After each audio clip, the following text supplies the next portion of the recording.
Greetings, everyone, and welcome to the Gaming Lair, the show where I go into more detail about what I'm talking about. The newest version of Skyrim has been announced, the Skyrim Special Edition. It's coming to Xbox One, PS4, and PC. If you have the Legendary Edition on PC, you get the Special Edition absolutely free. Great. Wonderful. But at what cost? What purpose is it going to serve the PC gamer? Well, there's only two benefits that I can think of. One, it's being optimized for 64-bit operating systems, which allows you to use more RAM. Great. Wonderful. That's something that I can install a few patches, and it works just fine. It's got a texture overhaul. Great. Wonderful. I can do that with a few texture mods. Now, the main problem that I have with the Special Edition is, why do I want to invest more time into a game that I've already put close to 300 hours in?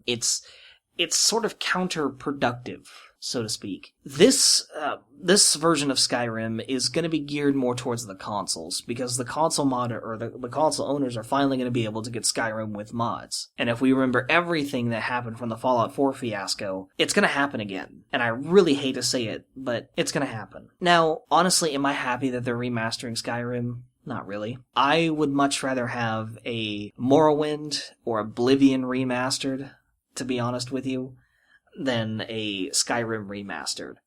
Because if you want to play a remastered version of Skyrim, just get the PC version and install a couple of graphics mods, and it'll look even better than what the remastered version is going to be. And it's actually, they're saying, yeah, all of your old mods will be compatible with it, but they have to rewrite the script extender to get it to work on the new version of Skyrim. And honestly, most of my mods, actually I didn't even realize that a lot of my mods actually use the script extender. The MCM mod configuration menu, better vampires, better horses, dynamic vampire appearance. Oh gosh, a lot of my mods use the script extender. So that's about 90% of my mod collection is gonna rip, basically, once the new version of Skyrim hits. Now, will I be playing it? Probably not, because I honestly feel that it's just going to be a waste.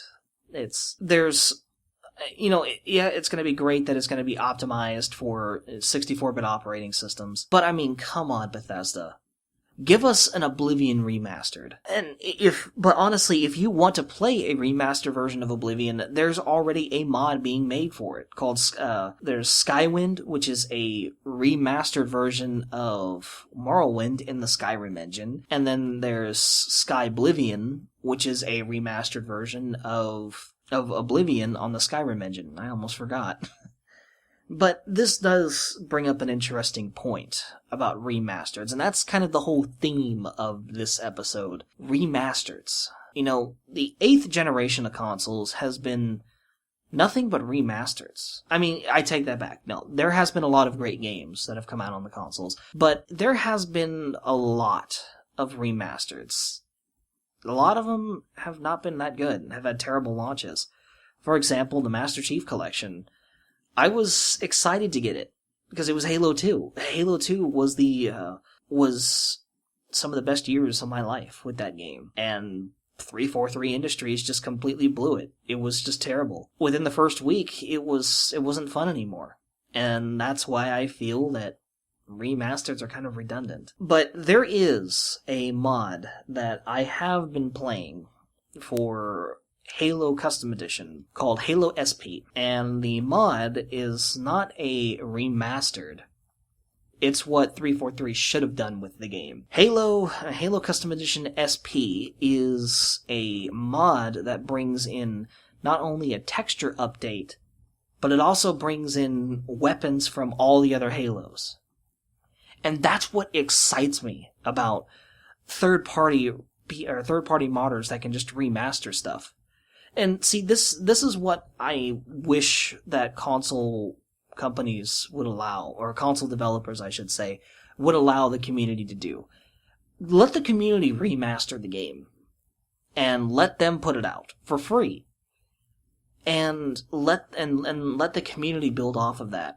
See, modding on the consoles is a stepping stone, and this stepping stone will allow more and more people with creative ideas for remastering games and make the games better than what the developers ever dreamed of. I didn't even realize it, but some of my favorite stuff in the Halo series came from Custom Edition and Halo 2 Vista. A lot of them were mods. For example, the Gauss Cannon, that was in Halo 1. That was a mod for Halo 1. Dual wielding. All of that stuff came from the PC version of Halo. And honestly, back on point before I close out the video, I feel that remasters are kind of redundant.